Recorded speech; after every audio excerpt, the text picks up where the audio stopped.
नमस्कार दोस्तों, आदर्श ज्ञान में आपका स्वागत है। आज हम रीजनिंग के पार्ट 7 करने वाले हैं, जिसमें रीजनिंग के 20 इंपॉर्टेंट प्रश्न लेके आए हैं। ये सारे प्रश्न आपके सीजीएल में पूछे गए प्रीवियस ईयर के प्रश्न हैं। इसका अधिक से अधिक प्रैक्टिस जरूर कीजिएगा। यदि आप रेलवे, एसएससी या कोई भी स्टेट एग्जाम की तैयारी कर रहे हैं तो ये प्रश्न आपके लिए काफ़ी इंपॉर्टेंट प्रश्न है। इसका अधिक से अधिक प्रैक्टिस जरूर करें। अब सीधा हम आते हैं प्रश्न पे। प्रश्न है आपके सामने, एक निश्चित तर्क का अनुसरण करते हुए 8 512 से संबंधित है। उसी तर्क का अनुसरण करते हुए 12 1728 से संबंधित है। 8 का संबंध 512 से है, तो 12 का संबंध 1728 से है, 15 का संबंध, तो ये क्लियर दिख रहा है कि 8 का ये क्यूब है। 512 क्या है? 8 का क्यूब है। ये 12 का क्यूब है। 15 का क्यूब आपको याद रहना चाहिए। 15 का क्यूब आपको याद रहना चाहिए। 1 से 25 तक का क्यूब आपको कम से कम 1 से 25 तक का क्यूब आपको मौखिक याद होना चाहिए। ये आपके रीजनिंग के लिए और मैथ के लिए काफ़ी इंपॉर्टेंट चीज़ है। तो इस प्रश्न का सही आंसर क्या हो जाएगा हमारा? 3375। आप 15 का क्यूब निकालिएगा तो 3375 आएगा। इस प्रश्न का सही आंसर ऑप्शन ए हो जाएगा। ऑप्शन ए हो जाएगा। अगला प्रश्न है, ग्रीष्म का संबंध ऋतु से उसी प्रकार है जैसे कपास का संबंध डैश से है। तो ग्रीष्म ऋतु होता है तो कपास क्या होता है? अनाज नहीं होता है। कपास वृक्ष नहीं होता, कपास रंग भी नहीं होता है, तो कपास से कपड़ा बनता है। बस ऑप्शन बी हमारा सही हो जाएगा। अगला प्रश्न है, एक निश्चित कूट भाषा में कन्फ्यूज्ड को 7 लिखा है। देखिए कन्फ्यूज में कितना लेटर? 1 2 3। जब बड़ा लेटर बड़े अक्षरों के साथ बड़े शब्द में छोटा अंक दे दे कोड, तो अक्षर से संबंधित ही कुछ ना कुछ लॉजिक होगा। 3 4 5 6 7 8। इसमें 8 में से 1 घटा के 7 कर दिया है। देखते हैं इसमें 1 2 3 4 5 में से 1 घटा के 4 कर दिया कोड। तो इसमें क्या करेंगे? 1 2 3 4 5 6 7 8 9 में से 1 घटा देंगे, हम कोड कर लेंगे और ऑप्शन में टिक लगा देंगे। हमारा ऑप्शन डी सही हो जाएगा। अगला प्रश्न है, एक कागज को निम्न चित्र के अनुसार मोड़ा और काटा जाता है। खोलने पर यह कागज कैसा दिखाई देगा? दर्पण प्रतिबिंब बनेगा। हमेशा ध्यान रखिए, दर्पण प्रतिबिंब बनेगा यह। और यह दर्पण जब खुलेगा तो ऐसे मुड़ा हुआ था तो खुलेगा ऐसे खुलेगा, तो यह आकृति एक यहाँ पर आ जाएगी। और यह आकृति जब नीचे की तरफ खुलेगी तो ऊपर का मुंह ऐसे ऊपर चला जाएगा और नीचे ऐसे वाला नीचे आ जाएगा। यहाँ 4 आकृति बनेगी, एक आकृति यहाँ, एक आकृति यहाँ। तो 4 2 नीचे और 2 ऊपर, 2 नीचे यहाँ पर है, 2 ऊपर। तो ऑप्शन ए हमारा सही हो जाएगा। बाकी ऑप्शन इसमें एक ही दिया है, ये दोनों ऊपर दे दिया, गलत। ये 1 2 ही दिया है, 4 आकृति बनेगा। अगला प्रश्न है, एक निश्चित कूट भाषा में a + b का अर्थ देखिए, a के बाद भी यहाँ, a के बाद भी यहाँ भी। तो प्लस का अर्थ पुत्र, माइनस का अर्थ पत्नी, गुना का अर्थ भाई, भाग का अर्थ माता दिया। अब इसको जब सॉल्व करेंगे, P + Q का डायग्राम बनाइए। P Q की, प्लस का मतलब अभी तुरंत पढ़े, पुत्र है। P जो है किसका पुत्र है? Q का पुत्र है तो प्लस हो जाएगा। स्त्री में प्लस, पुरुष में प्लस और स्त्री में माइनस लगाइए। Q भागा R। Q भाग का अर्थ यहाँ पे अभी जस्ट हमने पढ़ा था माता। Q R की माँ है। Q किसकी माँ है? R की माँ है। Q कोई R है, उसकी माँ है। तो ये भाई या बहन होगा, ये दोनों संतान होगा इसका। अब आगे दिया है R - T। माइनस का अर्थ अभी पढ़े थे पत्नी। R T की पत्नी है। R किसकी पत्नी है? T की पत्नी है। तो ये भाई बहन और ये प्लस हो गया। हस्बैंड है तो पति पत्नी को बराबर लगा दीजिए, मार्क याद रहेगा। T गुना M का मतलब है, गुना का मतलब अभी हमने पढ़ा था भाई। T M का भाई है। T किसका भाई है? M कोई है, M का भाई है। हम लिख दिए। डायग्राम मेरा कंप्लीट है। तो निम्नलिखित में से कौन सा सत्य है? सत्य को ढूंढना है आप। ये भाई, ये देखिए T M का भाई है, ये इसका हस्बैंड है, तो ये हस्बैंड हो गया। अब हमें P R का भाई है, P R का भाई है, ठीक तो है। P यहाँ पर है, R यहाँ पर है, तो हमारा ऑप्शन ए ही सही दिख रहा है। हमारा ऑप्शन ए में ही दिख रहा है। तो P R का भाई है। P कौन है? R का भाई है। यहाँ पर हम आगे चेक भी नहीं करेंगे। अगला प्रश्न है, प्रश्न में ऐसे शब्द युग्म हैं जो निश्चित तरीके से एक दूसरे से संबंधित है। निम्नलिखित 4 शब्द युग्म में से 3 शब्द युग्म एक समान है क्योंकि इनमें से संबंध समान है और इस प्रकार वो एक दूसरे एक समूह बनाते हैं। निम्नलिखित में से कौन सा शब्द समूह युग्म उस समूह से संबंधित नहीं है वाला चुनना है, जो संबंधित नहीं है। पेट जठरांत्र रोग विशेषज्ञ, पेट वाले विशेषज्ञ को क्या बोलते हैं? जठरांग वाले विशेषज्ञ बोलते हैं क्या? हाँ। हड्डी विशेषज्ञ को क्या बोलते हैं? अस्थि रोग विशेषज्ञ। आंख वाले को नेत्र रोग विशेषज्ञ। ये देखिए सब समान है। गर्भाशय मूत्र रोग विशेषज्ञ को गर्भाशय को नहीं बोलते हैं, इसका होता है स्त्री रोग विशेषज्ञ। तो ये हमारा अनमैच है, तो हमारा ऑप्शन डी क्या हो जाएगा? सही हो जाएगा, जो इस बाकी शब्दों पैटर्न के साथ युग्म के साथ संबंध नहीं रखता है। अगला प्रश्न है, निम्नलिखित श्रृंखला को जारी रखने के लिए प्रश्नवाचक स्थान पे क्या आएगा? प्रश्नवाचक के स्थान पे अब यहाँ पे क्या लॉजिक लगा हुआ है, वह लॉजिक ढूंढने का प्रयास करें। आप लोग भी पॉज करके इसको बनाने का प्रयास करेंगे। इस तरह के प्रश्न आपके कई आते हैं। देखिए लॉजिक क्या लगा हुआ है। स्टार कहाँ चला गया है? एन के पास। स्टार गया है एन के पास और एन चला गया 8 के पास। तो 8 किधर चला गया? 8 चला गया 2 के पास। 2 कहाँ चला गया है आपका? 8 चला गया 2 के पास और 2 चला गया स्टार के पास। और जोर और डी अपने आप में एक्सचेंज कर लिया है। ये इस यहाँ पे आ गया और ये यहाँ पे आ गया। देखिए लॉजिक हमने पहला लॉजिक ढूंढ लिया। फर्स्ट लॉजिक क्या लगा हुआ था हम ढूंढ लिया। अब दूसरा लॉजिक ढूंढिए। दूसरा क्या पैटर्न है? यह स्टार आ गया इस कॉर्नर में, तो स्टार आ गया डी के पास और डी चला गया ऊपर। डी कहाँ चला गया? ऊपर। डी ऊपर चला गया है और 2 कहाँ चला आ गया? स्टार के पास। ये लॉजिक ढूंढ लिए हम। 2 आ गया स्टार के पास। इस तीनों में यह लॉजिक है। अब इसमें क्या लगा हुआ है? यहाँ पे देखते हैं एन चला गया प्लस आ गया 8 के पास। 8 आ गया एन के पास और एन चला गया प्लस के पास। एन कहाँ पे चला गया? प्लस के पास। हमने लॉजिक ढूंढ लिया, दूसरा लॉजिक भी ढूंढ लिया, तो इसमें फर्स्ट लॉजिक लगा हुआ होगा। आप चेक भी कर सकते हैं और हमें सेकेंड लॉजिक वाला यहाँ पे लगाना है।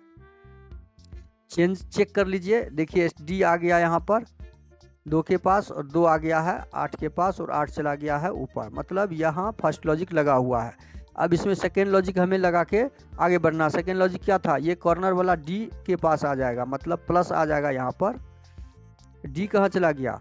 सेकेंड लॉजिक में डी चला गया है कॉर्नर में। डी चला गया एन के पास। डी आ जाएगा यहाँ पर। एन कहाँ चला गया? ये डी चला गया ऊपर, तो एन चला जाएगा ऊपर। देखिए एन और डी और प्लस, इसी से हम पहले ढूंढते हैं। एन डी प्लस इसमें है, इसमें एन नहीं है कॉर्नर में, तो ऑप्शन बी को कट कर दीजिए। यहाँ पर एन नहीं है तो सी भी कट कर दीजिए। यहाँ भी एन नहीं है तो हमें इतना में ही ऑप्शन में ही हम आंसर ढूंढ लिए। हमारा ऑप्शन ए सही हो जाएगा। आगे कुछ करने की जरूरत नहीं है एग्जाम में। अगला प्रश्न है, यदि मी डो शब्द के सभी अक्षरों को अंग्रेजी वर्णमाला क्रम में व्यवस्थित किया जाए तो कितने अक्षरों की स्थिति में कोई भी बदलाव नहीं होगा? देखिए कोई भी बदलाव नहीं होगा, वो ढूंढना है। MEADOW। तो पहले ए आ जाएगा, ए में बदलाव हो गया। ए के बाद ई आ जाएगा, ई में बदलाव नहीं हुआ। ए के बाद 4 नंबर आएगा, डी आएगा, बदलाव हो गया। उसके बाद ई आएगा, ई भी बदलाव हो गया। AMA। उसके बाद हमारा आ जाएगा 13 नंबर। 13 के बाद 15 नंबर। 15 के बाद 23 नंबर। 2 ऐसा अक्षर है, देखिए यहाँ पे, इसमें बदलाव हो गया, इसमें भी बदलाव हो गया, इसमें भी बदलाव हो गया, इसमें भी बदलाव हो गया। 2 ऐसा अक्षर है O और W जो बदलाव अपने आप को स्थान में नहीं किया है। तो हमारा आंसर क्या हो जाएगा? स्थिति में कोई बदलाव नहीं हुआ है। किसी भी स्थिति में बदलाव नहीं हुआ, उसमें 2 अक्षर है O और W में अपने जगह पर ज्यों का त्यों है। अगला प्रश्न है, एक निश्चित तर्क का अनुसरण करते हुए 16 का संबंध 112 से जो है वही संबंध 26 का 182 के साथ है। तो 16 का पहाड़ा पढ़ लीजिए। 16 पंच 16 को 7 से गुना किया है। देखिए 16 सते बलोतर से, 26 को 7 से गुना किया है, 100 सते 42। उसी प्रकार 44 को भी 7 से गुना कर दीजिए, वही आंसर है। 7 चौके 28। हमें इकाई स्थान पे 8 आने वाला एक ही ऑप्शन में है, तो हम और गुना भी नहीं करेंगे पूरा।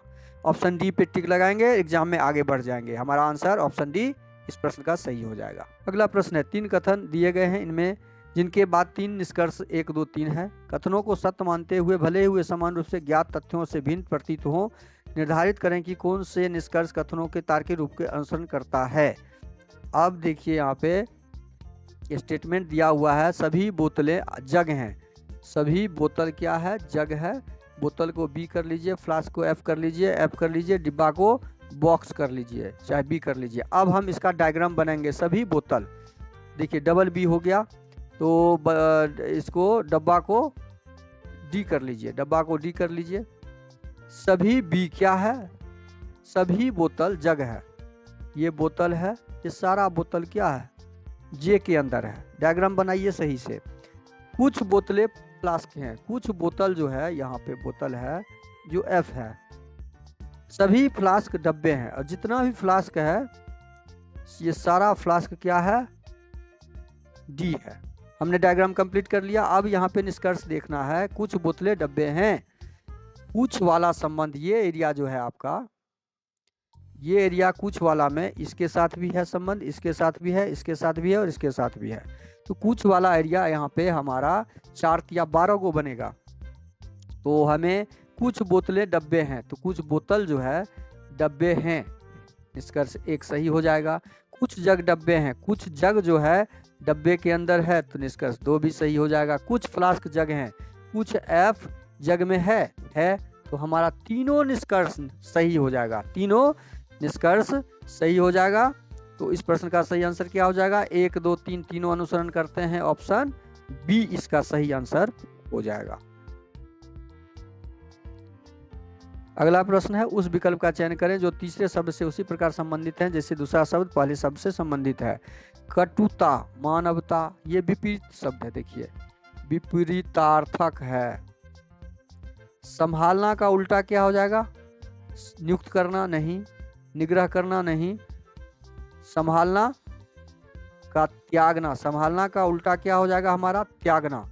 तो ऑप्शन सी हमारा क्या हो जाएगा, सही हो जाएगा। अगला प्रश्न, एक निश्चित कूट भाषा में डिमांड को 41 मतलब कोडिंग किया गया है, तो जितना अक्षर है उतना लेटर यहाँ पे उतना अंक नहीं है, ज़्यादा अंक है। इसका मतलब इसका स्थानीय मान दिया है डी का 4, देखिए DEMAND,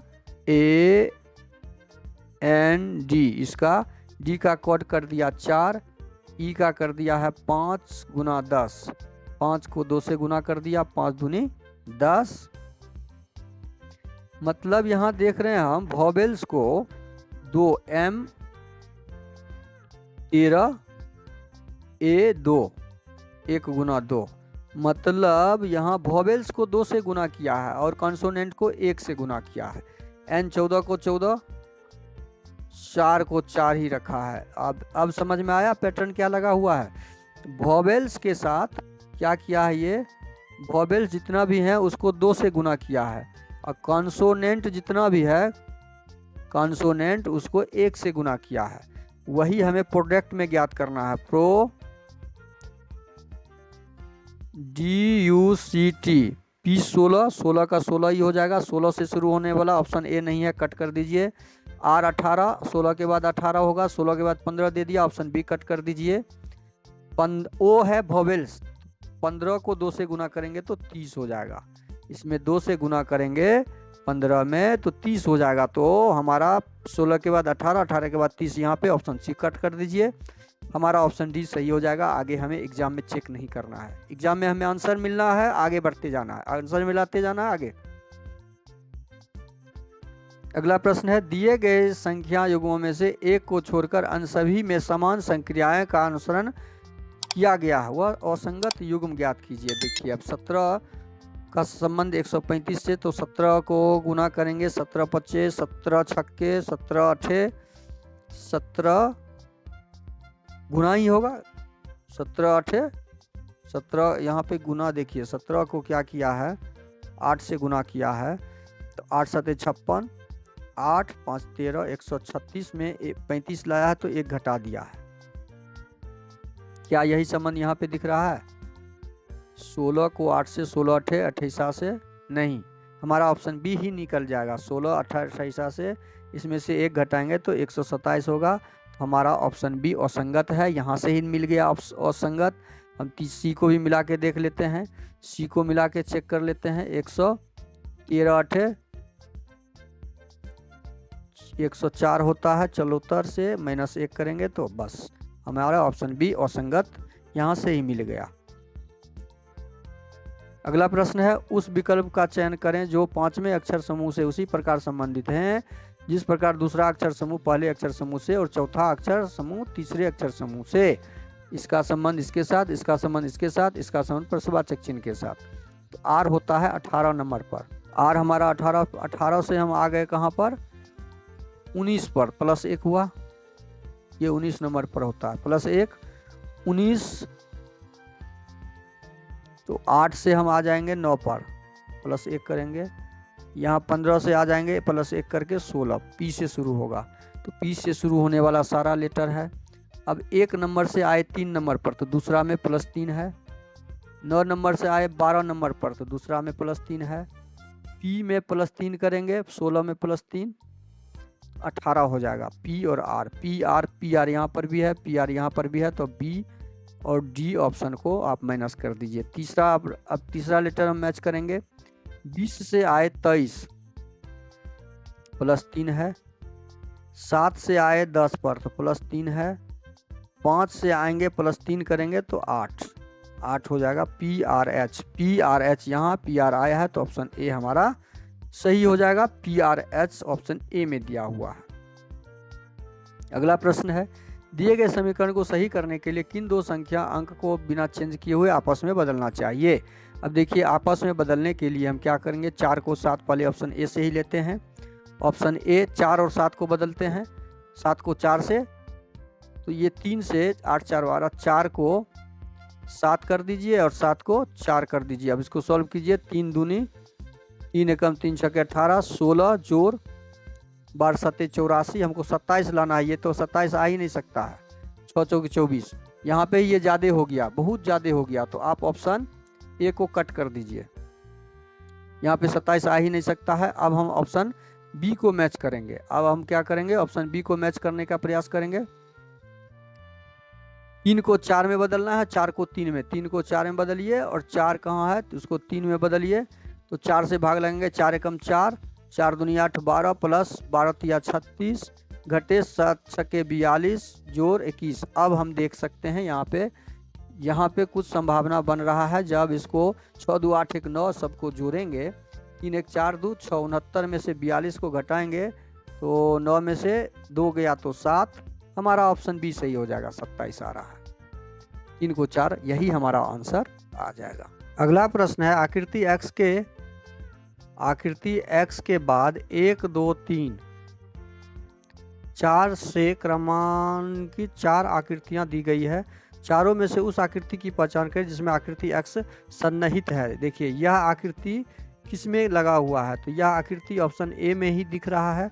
ऑप्शन ए में ही दिख रहा है यह आकृति। यहाँ पे ऑप्शन बी में ये देखिए ऐसे दे दिया है टेढ़ा, यहाँ पे ऐसे दे दिया है। ऑप्शन बी नहीं, 2 नहीं होगा। ऑप्शन 3 में तो आकृति दिया ही नहीं है। 4 में तो ऐसे दे दिया है। तो ऑप्शन 1 में ही यह आकृति दिख रहा है, तो ऑप्शन ए आपका सही हो जाएगा। अगला प्रश्न है निम्नलिखित संख्या युग्म में पहली संख्या निश्चित गणितीय संक्रिया करके दूसरी संख्या प्राप्त की जाती है। उस समुच्चय का चयन कीजिए जिसमें संख्याएं उसी प्रकार संबंधित है जिस प्रकार निम्नलिखित समुच्चय की संख्याएं संबंधित है। अब 14 दूनी 28, यहाँ सीधा दिख रहा है कि ये 2 से गुना किया हुआ है। 93 दूना 186, 2 से गुना है। देखिए कितना आसानी से यहाँ पे हमें लॉजिक मिल गया। तो 2 से गुना वाला 51 को 2 से गुना करेंगे तो हमारा 92 आएगा नहीं, 100 से ज़्यादा हो जाएगा। तो ऑप्शन ए को कट कर दीजिए। 48 को 2 से गुना करेंगे तो 8 दूनी 16, 4 दूनी 8, ये भी ज़्यादा हो जाएगा, ये भी ज़्यादा हो जाएगा। ऑप्शन बी भी कट जाएगा। हमारा ऑप्शन सी देखते हैं। 59 को 2 से गुना करते हैं तो 9 दूनी 18, 5 दूनी 10 से 11। ऑप्शन सी हमारा इस लॉजिक को फॉलो कर रहा है, तो ऑप्शन सी सही हो जाएगा। अगला प्रश्न है जोड़ को घटाव में, घटाव को जोड़ में वापस में बदलना है, गुना को भाग में, भाग को गुना में बदलना है। प्रश्नवाचक चिन्ह के स्थान पे क्या आएगा उसे ज्ञात करना है। अब देखिए 14,014 को 14 से गुना किया गया है। अच्छा पहले चिन्ह तो बदलिए। गुना को क्या करना था, हमको भाग करना था। घटाव को जोड़ करना था, भाग को गुना करना था, जोड़ को घटाव करना था। अब हमें सॉल्व करना था, 14 से भाग लेना था। 14 एकम 14, 14 एकम, इसको सॉल्व कीजिए। 14 एकम 14, 0, 14 एकम 14, 101 जोड़ 80 घटे 14, 101, 181 घटे 14 कीजिए। 11 में से 4 गया, 7, 8 4 12, 7 4 11, इकाई स्थान पे 7 आने वाला हमारा ऑप्शन बी केवल है, तो ऑप्शन बी सही हो जाएगा। बाकी घटाने के लिए एग्जाम में बैठने की कोई भी आवश्यकता आपको नहीं है, आपका आंसर ऑप्शन बी सही हो जाएगा। अगला प्रश्न है, विकल्पों में दी गई उस आकृति की पहचान कीजिए जिसे प्रश्नवाचक चिन्ह के स्थान पर रखने पर श्रृंखला तर्क संगत रूप से पूर्ण हो जाएगी। तर्क संगत रूप से पूर्ण हो जाएगी, यहाँ पे एक स्टार एट द रेट दिया हुआ है, उसमें फिर एक आकृति बढ़ गया स्टार, और अगली में क्या हुआ, फिर एक आकृति, नया आकृति जुड़ते जा रहा, परसेंटेज बढ़ गया। अगले में फिर एक जुड़ गया, तो आगे जो चित्र आएगा उसमें फिर एक बढ़ा हुआ, मतलब 4 के बाद 5 आकृति यहाँ पे आ जाएगा। अब देखिए इसमें 5 आकृति है, 1 2 3, क्रम में भी वही रहना चाहिए। 5 आकृति ऑप्शन ए में है, क्रम भी ऐसे गया है, बायां से दायां की तरफ और फिर नीचे की तरफ, तो हमारा ऑप्शन ए में ही दिख रहा है। यह क्रम डबल दे दिया है तो ऑप्शन सी नहीं होगा, ये इधर दे दिया ऑप्शन बी भी नहीं होगा, ये डबल परसेंटेज दे दिया तो ऑप्शन डी भी नहीं होगा। कोई भी दोहराया हुआ आकृति यहाँ पे ऑप्शन आपके पैटर्न में नहीं दिया हुआ, तो ऑप्शन ए हमारा क्या हो जाएगा, सही हो जाएगा। अगला प्रश्न है, जब दर्पण को नीचे से दर्शाए गए अनुसार mn पर रखा जाता है तो दी गई आकृति के सही दर्पण प्रतिबिंब का चयन कीजिए। अब n दर्पण के नज़दीक दर्पण का छवि n उल्टा हो जाएगा, n उल्टा, n यहाँ सीधा, n यहाँ सीधा, तो ऑप्शन ए ऑप्शन सी को कट कीजिए। अब आते हैं o ज्यों का त्यों होगा, o ज्यों का त्यों है, भी ज्यों का त्यों होगा, भी ज्यों का त्यों है, z उल्टा होगा, यहाँ z सीधा डाल दिया है, ऑप्शन डी आपका कट कर दीजिए, ऑप्शन बी हमारा सही हो जाएगा। इस प्रश्न का सही आंसर ऑप्शन बी हो जाएगा। वीडियो शुरू से अंत तक जरूर देखिए, वीडियो अच्छा लगे तो लाइक और कमेंट कर दीजिए। चैनल पे नए आए हैं तो प्लीज़ चैनल को सब्सक्राइब कर दीजिए और बेल आइकन को ऑल सेट पे डाल दीजिए। दोस्तों को अधिक से अधिक शेयर जरूर कर दीजिएगा। थैंक यू, धन्यवाद, जय हिंद, जय भारत।